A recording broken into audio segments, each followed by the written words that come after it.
Hi everybody and welcome to this second session of Digital Outcomes, and thanks to Kelly for kicking off the first session, all we needed to know about AI. And this session is all you need to know about the second P in P2P. But when we're thinking about pay, we're actually going to think about people as well. So a real pivot from the technology focus that we had in the first session to something more about that people side of things in session 2. And I'm delighted to welcome, to join me today in the conversation, Matthew Schultz, who's the Vice President of Procurement Strategy at Airbase. And Matt's here to share his experience and a few stories as well about working with procurement and accounts payable. So welcome to the session, Matt. Well, thank you so much, Ellen. I appreciate it. Hello, everybody. Good morning, good afternoon, good evening. Right, so before we get started, Matt, just to remind everybody that we're live. We're looking forward to your questions. Matt's going to ask you some, I think, as we go along. But if there's anything you want to ask Matt as he's talking through the topic, please put it in the chat. It's in the right-hand side of your screen there. We love to have interaction. We love questions. So make sure you stick them in if anything comes to mind. So, Matt, let's kick off with that Art of Procurement question. Did you find procurement? Or did procurement find you? That's such a great one to start with.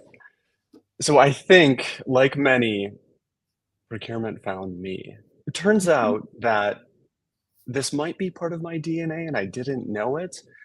I think, like many, I did fall into procurement as a result of who I am.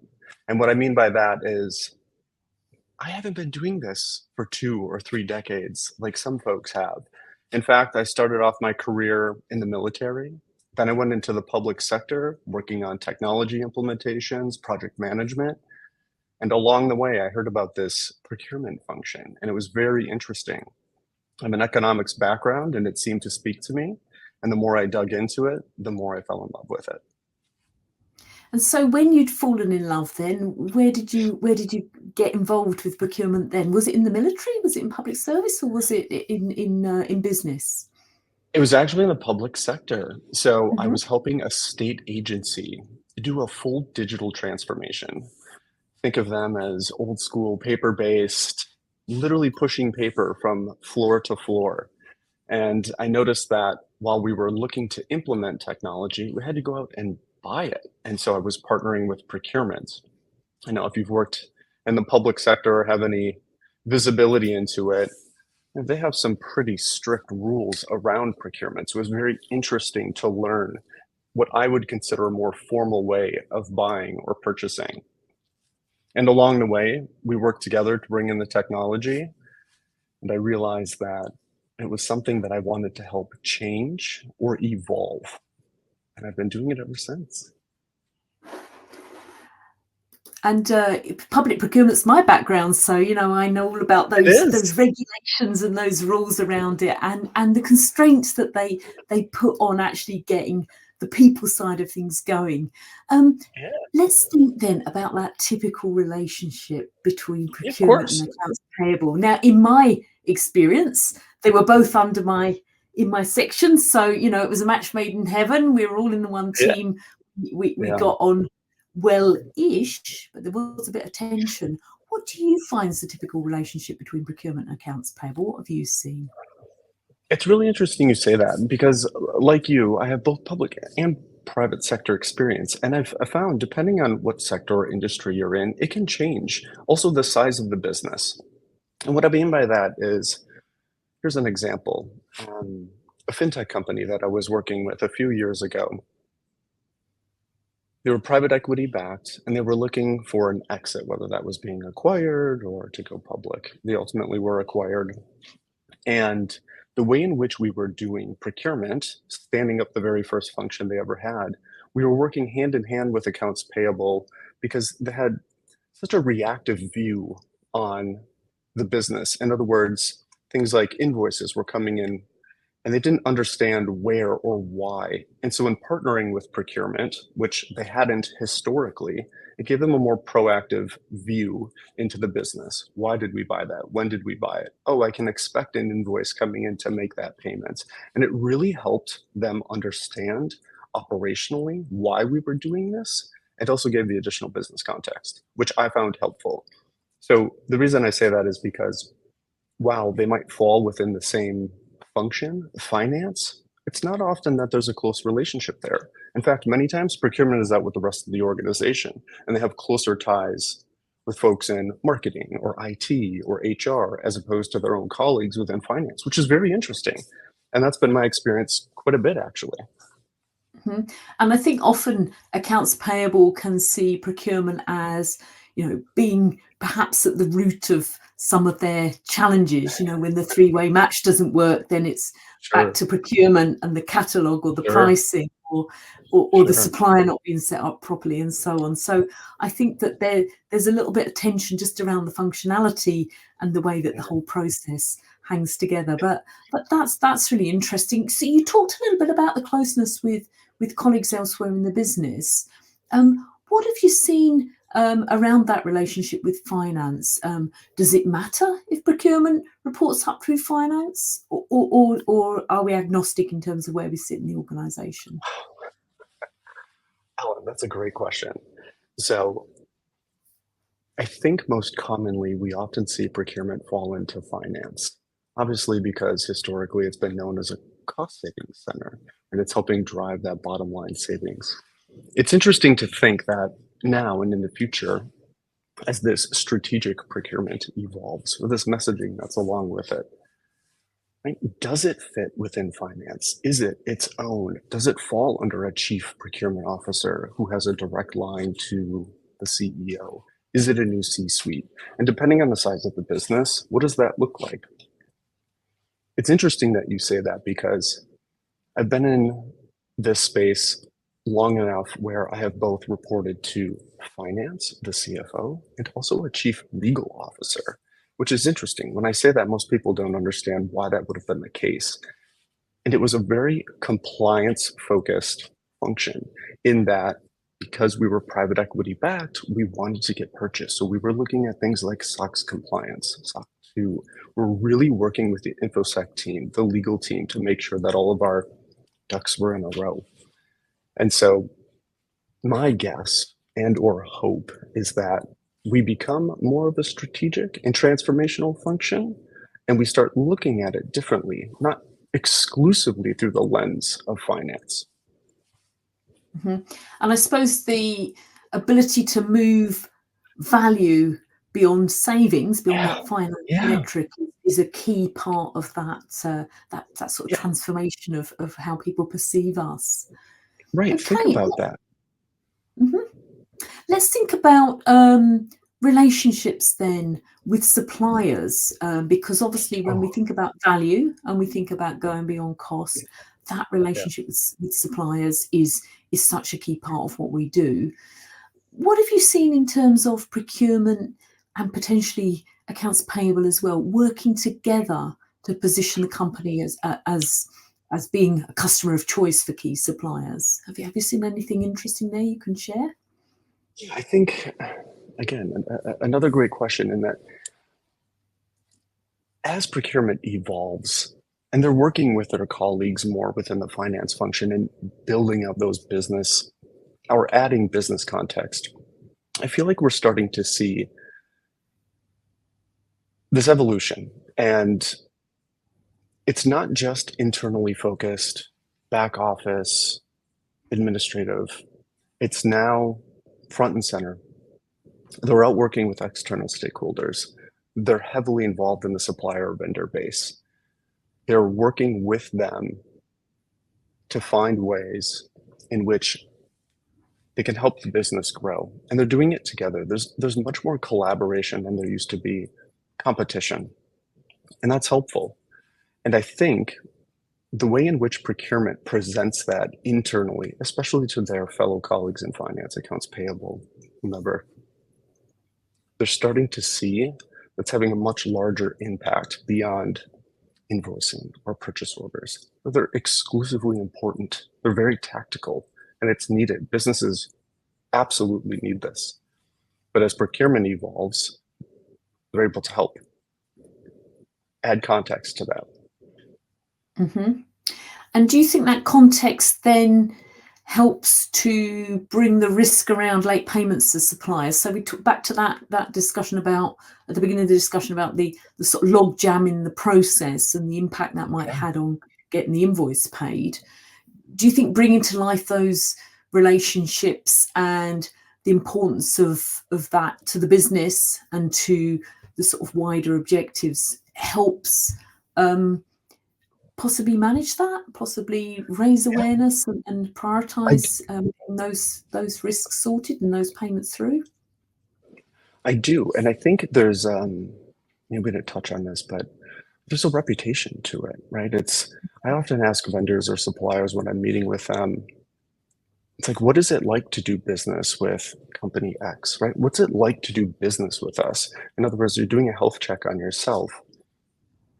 It's a two-way street, and that's helpful because oftentimes, you're right, you think about the accounts payable roles, and they'll get an email or somebody will reach out and say, oh, like you didn't hit the net 30, you didn't hit the net 45, or you've got a late payments.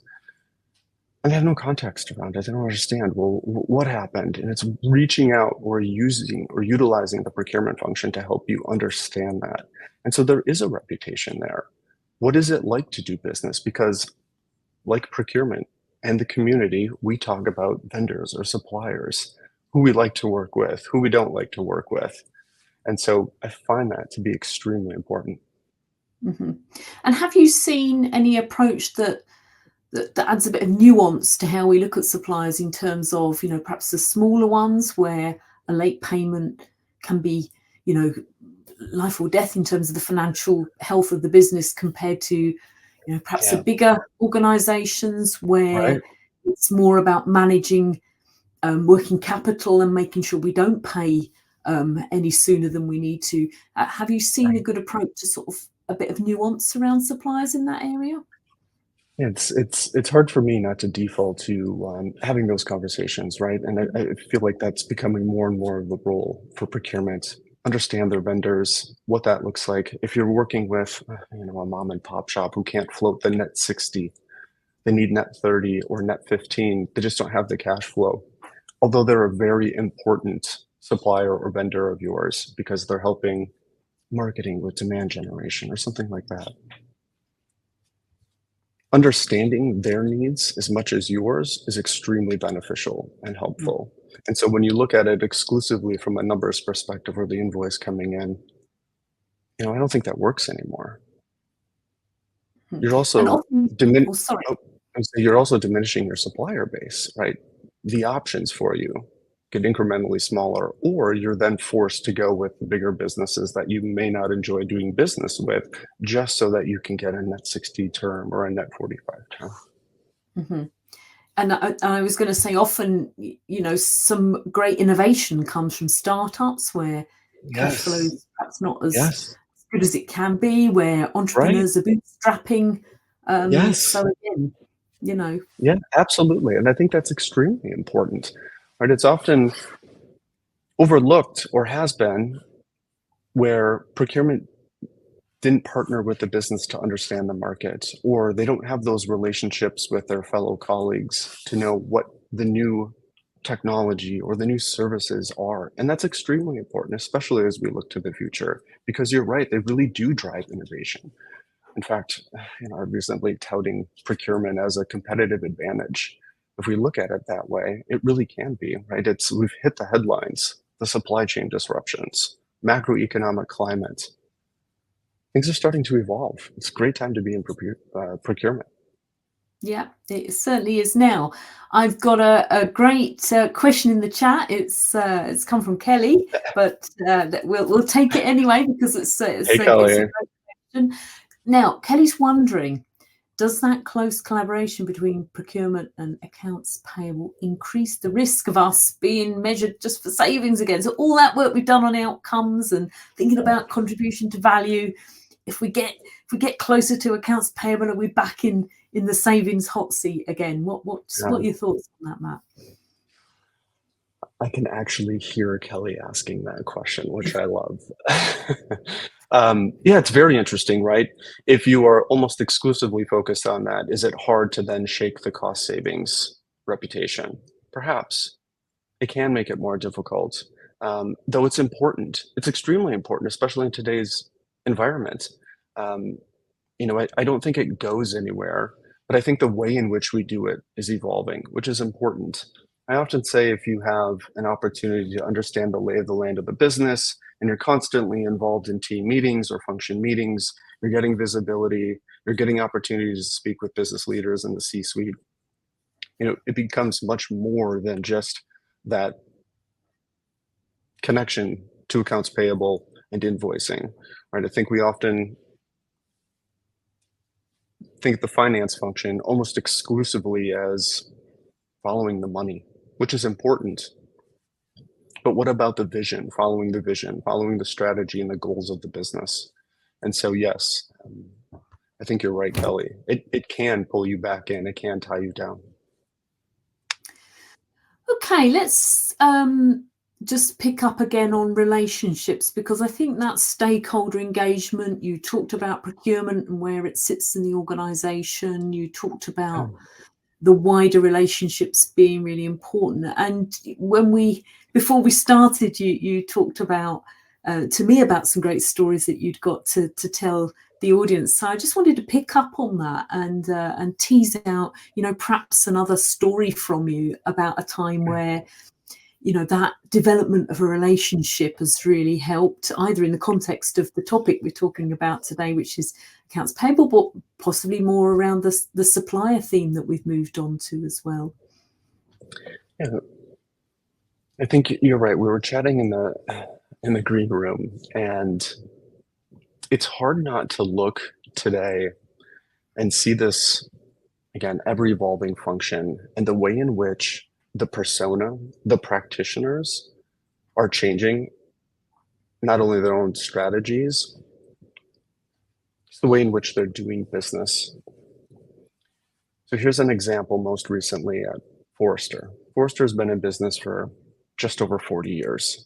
It helped stand up the very first function 2 years ago. In other words, it didn't exist. And I think that's more common than people think.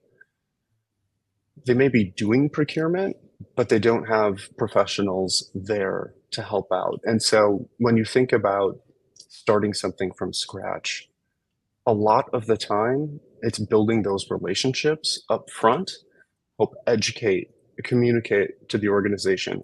What is procurement? How does it work? Why it's not just buying. It's not going to Amazon and clicking a button. There's so much more to it.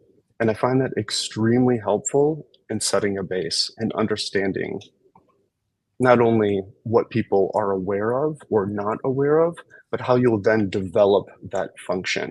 Because not everybody is comfortable with using the technology. Not everybody understands what procurement is, what proactive purchasing means, what strategic procurement is. And when you start doing it in lay terms and you're showing up to their team meetings or you're showing up to one-on-ones, you really get to help them think through how you can help them drive their business, whether that's from a functional perspective or their larger organization. And I find it kind of to be the norm these days. Mm-hmm. And did you see particular groups or teams within the organization were easier to deal with? Were there particular ones where there've been more challenges, where you've got some good stories to tell our audience today about how you've overcome those obstacles? Perhaps we don't want to hear about the ones that were easy. They're lovely colleagues. What about the ones where there was more pushback? Because I think that's these are often really helpful for people when they're thinking about the hard things they're trying to do and how they might get over those challenges. Yeah, it's interesting you say that. I think each function has their own personality, right? And they all speak their own language. And if you can learn how to speak their language, that will be helpful in building those relationships and creating them. But yes, I think historically procurement has done a great job of working with legal or information security or their partners, their colleagues in finance. And sometimes there'll be there'll be challenges because, say, for example, legal's not interested in using the tool that you want to use or adopting your processes because they're so comfortable doing what they've done in the past. And so you work with them to understand not only their personalities, but how they do business and find ways that you can work together. Um, I think I'll withhold the story, but I do appreciate it. I'm sure others have plenty, right? We all go, oh gosh, you know, here's Johnny or Sally in marketing, or Billy or Bobby in HR. Yeah. And I think one of the things that I often found when dealing with particularly difficult colleagues is to try to remember, what they're trying to achieve and Of how course. I might be, standing in the way because there was a process that needed to, a compliance process, a governance process that needed to be Of gone course. through, or slowing things down slightly because they couldn't just give the contract to the supplier that they'd known for years, that Right. actually, a three bids and a buy type process was Sure. required, and trying to think about how to deliver something for them and achieve that as well, I think is a really, it's quite difficult. I think it's quite easy to get sucked into your own bubble, I isn't would it, about agree. what you're It, trying it, to do. it's very tough. An example I give is, understanding what long tail keywords were for marketing, right? SEO. Again, speaking that dialect and that language is extremely helpful because if you can understand how marketing helps drive revenue or helps the business, you're then able to help them. And you can then talk through why it's important for us to help them with the contract or put that in place or make sure that we have net X on payments. You're also educating them on what you do, and it's helpful to do that in their environment. That's why I often say team meetings are a great place to meet people. Water cooler chat, it's great. Get on the call. Spend more time reaching out to the organization. Mm-hmm. And I think there's a great comment in the chat there from Zachary Rigby, who's talking about what benefits can departments get from engaging with procurement, rather than flipping it the other way around and being Yeah, very yeah. process driven, thinking about corporate authority and just sending an invoice to I AP, that actually working with us can reap a lot of benefits, which I think is yeah what you were saying there. I love that. That's such a great perspective. Right? It's oftentimes these functions, these departments have been doing de facto procurement work. They just didn't know it. They've assumed these responsibilities as part of their job. They probably were not hired to chase down contracts or work with vendors or think through that. And they may not have the skill set either, but you're here to take that off of their plate. A great example is helping, a function gather all of their vendor information, house it in wherever your repository is, your vendor management software for procurement, oftentimes an Excel spreadsheet or something to that effect. And you can say and deliver value to them by taking all of that off of their plate, helping them understand commercials, understand vendor relationship management, something that may not come natural to them. And you'll probably learn something from them too. Absolutely, absolutely. Okay, so we're coming into the last 5 minutes of the session. Matt, you said you were going to ask some questions. Is there anything you want to ask our audience before I ask the final question? Just to bringing us back round to talking about procurement and AP. But before we go back there, anything you want to ask? Yeah, well, I always ask this because I really wish we had a poll button here, and maybe we do. How many people are actually doing this, right? In other words, what is the climate? What is the weather of their companies that they're working in, the businesses, their leaders? Are they open to strategic procurement? Are they seeing this value, especially given the two big events, supply chain disruptions, macroeconomic climate? I mean, I keep saying there's no better time to be in procurement. And while a lot of the internal feedback that I get is, yeah, you're absolutely right, I wonder if it's actually happening on the ground. It sounds as though it is, although there may be pockets. Um, you also have no better view here. A million downloads, is that right, last year? Oh, well, yes, over the lifetime of the podcast, 1.3, Like 1.4 this, million downloads.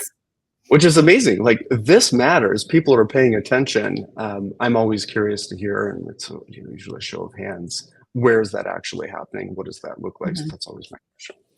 Yep. So perhaps we'll need to do a LinkedIn poll after the session. I love it. You should. Recording comes back, and we can ask the audience that, are you making an impact? Are you getting in there with the conversations, or is it still a bit of a difficult challenge? So let's just wrap up then to bring back to this the P in P2P.